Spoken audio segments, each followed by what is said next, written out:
Somebody may be asking, why is God revealing to us the worst and not just the better? And I heard the Lord says, I show you the worst so you can hold on for the better.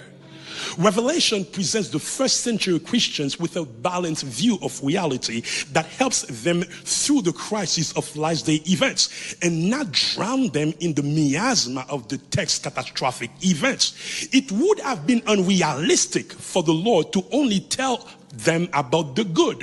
It would also have been difficult for them to make sense of their present reality. They needed both the good and the bad news. The bad news is given to them to keep them grounded in the reality of life of this side of eternity. The good news is told unto them to give them something to hold on before crossing onto the other side of eternity. Donc il y a la croix, il y a aussi la couronne. Il y a la marque de la bête, il y a aussi le sceau de Dieu. Il y a les temps de feu, il y a également le paradis. Il y a les plaies, mais il y a la protection des saints. Il y a les famines, mais il y a la provision des enfants. Il y a les persécutions, mais il y a aussi la présence de Dieu. Il y a terre désolée et il y a le ciel ouvert. I show you the worst so you can hold on for the better.